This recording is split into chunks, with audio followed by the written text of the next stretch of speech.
It's an ongoing nightmare for the royal family, a massive, massive nightmare for Andrew, who cannot escape his past. And the problem you've got is that it's priced in that Andrew's a wrong and a man of poor judgment who may or may not have done a lot of bad things. What if I told you that one of the most powerful families in the world has a way of making problems disappear? Deep in the Norfolk countryside, hidden behind farmland and silence, stands a seemingly ordinary cottage. 5 bedrooms, gravel path, stone walls. But inside, history whispers secrets the palace would rather you never knew. And now, a once prominent royal is living there, not by choice, but by design. Prince Andrew, Duke of York, exiled from public life. A withering statement from Buckingham Palace stripping Andrew of his prince title, stating that the former prince will now be known as Andrew Mountbatten Windsor. Confined to this quiet isolation, this is not just a house. This is a warning, a lesson, and a window into how the British monarchy handles scandal, power, and punishment. The life Andrew lost. To understand the gravity of what has happened, you first need to understand what Prince Andrew had. Because this is not a man who fell from a small height. This is a man who fell from the very top of the world. For more than 20 years, Prince Andrew called Royal Lodge home. If you have never seen this place, let me paint the picture for you. Royal Lodge is a 30-room mansion set deep within the grounds of Windsor Great Park, one of the most exclusive stretches of land in all of England. The property once belonged to Queen Elizabeth, the Queen Mother herself. It is surrounded by manicured gardens, ancient woodland, and the kind of privacy that money alone cannot buy. When Andrew took over the lease in the early 2000s, he reportedly poured millions of pounds into renovations, reshaping the estate to match his personal tastes and cementing it as the physical symbol of his standing within the royal family. Inside those walls, Andrew raised his 2 daughters, Princess Beatrice and Princess Eugenie.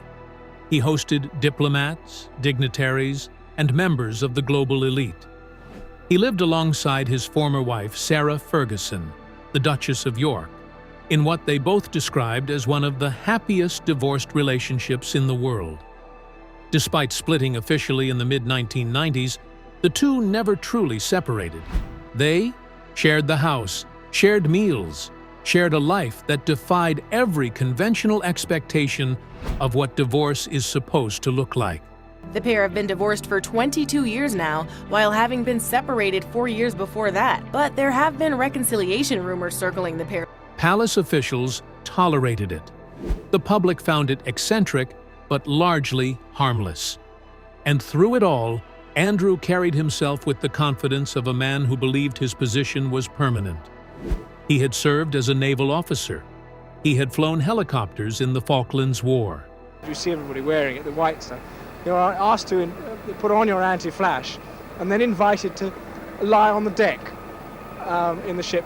He had walked the corridors of Buckingham Palace as the favorite son of Queen Elizabeth II, a status that many believe shielded him from consequences that would have buried anyone else. For decades, Andrew existed in a kind of royal bubble, insulated from accountability, protected by the invisible architecture of monarchy. Royal Lodge was the crown jewel of that bubble. It was not just where he lived. It was proof that no matter what happened in public, behind the gates, he was still untouchable. And then, almost overnight, all of it vanished. The night everything changed. Here is what we know. Multiple credible sources have now confirmed that Prince Andrew was compelled to vacate Royal Lodge with a speed that stunned even the most seasoned palace insiders. There was no press conference, no carefully worded statement from his communications team, no transition period where movers carefully wrapped antique furniture in tissue paper while Andrew supervised from a leather armchair. None of the choreographed grace that usually accompanies royal relocations took place. Instead, the accounts describe something far more unsettling. Andrew was reportedly at Royal Lodge one day, living his life as he had for over 2 decades, and by the following morning, he was gone, relocated, moved out. I have had it confirmed that his move from Royal Lodge has taken place, and that Andrew Mountbatten Windsor is now a resident of Norfolk. The entire operation was conducted with the kind of speed and discretion that suggests this was not a negotiation. This was a directive, and it came from the very top. King Charles III has been reshaping the monarchy since the moment he ascended to the throne, where Queen Elizabeth, governed through patience, tradition, and an almost supernatural ability to absorb controversy without ever appearing rattled, Charles has taken a fundamentally different approach. He wants a leaner institution, a more modern crown, and most importantly, he wants distance, real, visible, unmistakable distance between the working monarchy and the scandals that have threatened to consume it. Andrew's situation was not sustainable. Everyone in the palace knew it. The Jeffrey Epstein Association had done catastrophic damage to the royal brand. That infamous interview, the one where Andrew sat down and attempted to explain his relationship with one of the most notorious figures in modern criminal history, did not clear his name.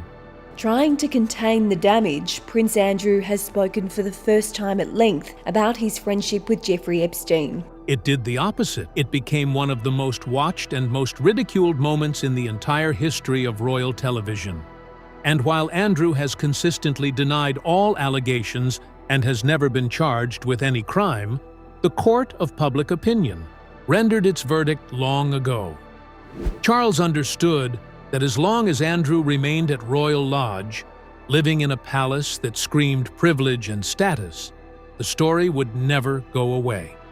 Every photograph of that estate, every mention of its 30 rooms and its royal pedigree, was a reminder to the public that the consequences Andrew faced were cosmetic at best. Stripping his titles was a headline. The extraordinary announcement from Buckingham Palace late today, Prince Andrew soon no longer a prince. King Charles taking action against his younger brother in the wake of the Jeffrey Epstein scandal. Removing his military affiliations made the evening news for a cycle or two. But as long as he sat in that mansion in Windsor, nothing had really changed. So the king made the call, and Andrew had no power to stop it. The Ghost of Wood Farm. Now, here is where this story takes a turn that most people are not expecting. Because if this were simply about downsizing a disgraced prince, the palace could have placed Andrew in any number of properties across the royal estate portfolio. There are apartments in Kensington Palace. There are residences at Balmoral. There are dozens of suitable homes scattered across the Crown estate that would have served as a perfectly adequate, if humbling, alternative to Royal Lodge. But they did not choose any of those places. They chose Wood Farm Cottage. And if you understand the history of that building, you understand that this choice was not random. It was a message. Wood Farm sits on the outer edges of the Sandringham estate, far from the main house, far from the Norfolk social scene, and about as far from the center of royal life as it is possible to get, while still technically living on royal land. The cottage is modest by any standard. 5 bedrooms, farmland on every side. The nearest neighbors are sheep. The silence there is not peaceful. It is absolute. But what makes Wood Farm truly significant is not its size or its location. It is what the cottage represents within the private mythology of the royal family. Because Wood Farm has been used before, and the stories of the people who were sent there are some of the most heartbreaking in all of British royal history. In 1905, King George V and Queen Mary welcomed their youngest child into the world. They named him Prince John. In the early years, he was like any other royal child. photographed with his siblings, dressed in the finest clothes, presented to the public as part of the beautiful, expanding royal family. But as John grew older, something became clear.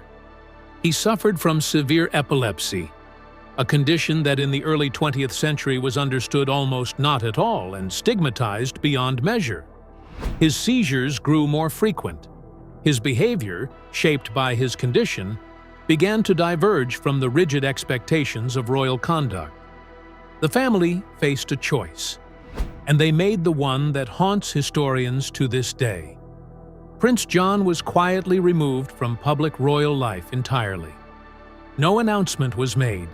No explanation was given to the press or the public. He was simply taken to Wood Farm Cottage and placed under the care of his nanny, a Baviti, devoted woman named Charlotte Bill, whom he called Lala. There, in that isolated corner of Norfolk, a prince of the United Kingdom lived out the rest of his short life tending to chickens, walking through fields, and existing in a world completely disconnected from the family that bore him. He never appeared at another state function. He was never photographed at another royal event. For all practical purposes, the monarchy pretended he did not exist. Prince John died in his sleep in January 1919, following a catastrophic seizure. He was 13 years old. His death was barely noted in the press. His own mother, Queen Mary, reportedly described his passing with a chilling detachment that still unsettles scholars today. He was erased, hidden, forgotten. And the cottage where it all happened still stands on the Sandringham grounds, quiet as a tomb and heavy with memory. When you know that story, and when you understand that this is the same building where Prince Andrew has now been sent to live, the symbolism becomes impossible to ignore. The pattern behind the walls. This is the part that most royal commentators dance around, but I am going to say it directly. Wood Farm Cottage is where the royal family sends people it wants the world to forget. It happened with Prince John. It happened in quieter, less documented ways with other figures who became inconvenient to the institution over the following decades. And now it is happening with Prince Andrew. Yes, it is true that Queen Elizabeth and Prince Philip later used Wood Farm as a personal retreat.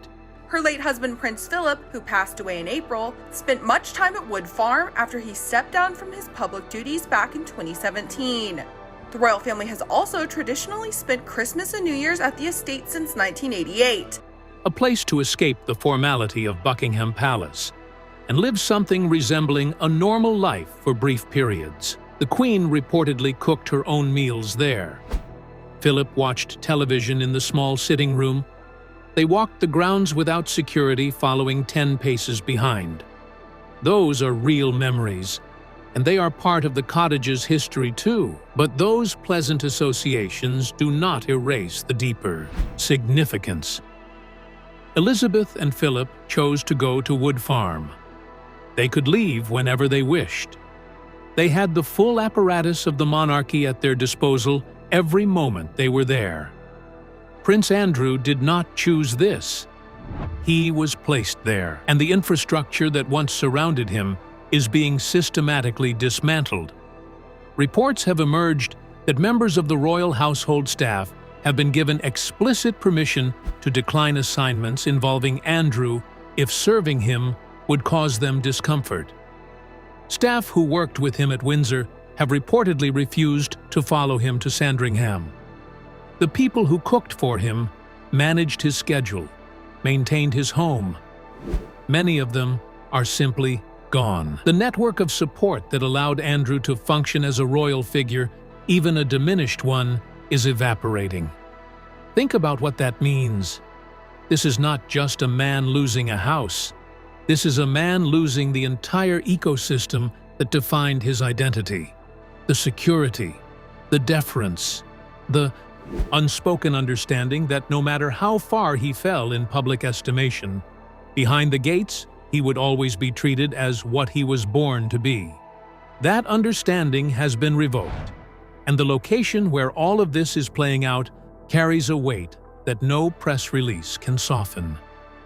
Every day that Andrew wakes up in Wood Farm Cottage, he wakes up in the same rooms where a forgotten prince once played with chickens, because his family decided the world should never see him again.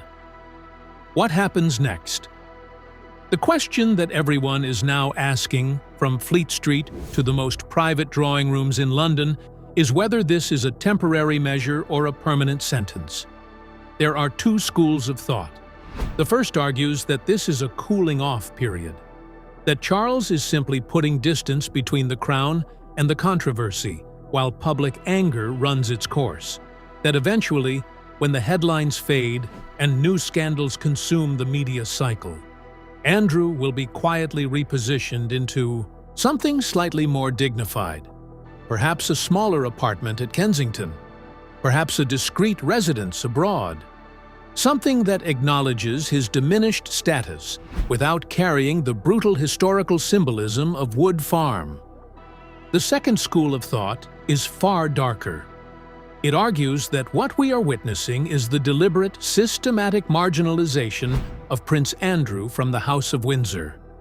That each step, the stripping of titles, Andrew Mountbatten Windsor has been stripped of his remaining royal titles, the removal from public duties, the loss of Royal Lodge, and now the relocation to the most historically charged property in the royal portfolio, is part of a carefully orchestrated process designed to achieve one outcome: complete erasure from the public face of the monarchy. Under this interpretation, Wood Farm is not a way station. It is a destination, the final destination, the place where Andrew will live out his remaining years as a footnote, visited occasionally by his daughters, ignored by the institution he was born into, and gradually forgotten by a public that once watched him walk beside the Queen. There is evidence to support both readings. Charles has shown himself to be pragmatic rather than vindictive. He understands that permanently punishing a member of his own family in full public view carries its own risks. The monarchy's strength has always rested on the illusion of unity, and visible cruelty toward a blood relation undermines that illusion. But Charles also understands something else. He understands that the monarchy survives by adaptation, by shedding what no longer serves it, by making difficult choices that individual members may despise, but that the institution requires. Queen Elizabeth understood this too, even if her methods were gentler. The difference is that Charles appears willing to act faster, cut deeper, and accept the consequences with less sentimentality than his mother ever displayed. What remains undeniable is the trajectory. Andrew's world is shrinking. The path from Buckingham Palace to Royal Lodge to Wood Farm Cottage is not just a series of addresses. It is a narrative arc, and it bends in only one direction.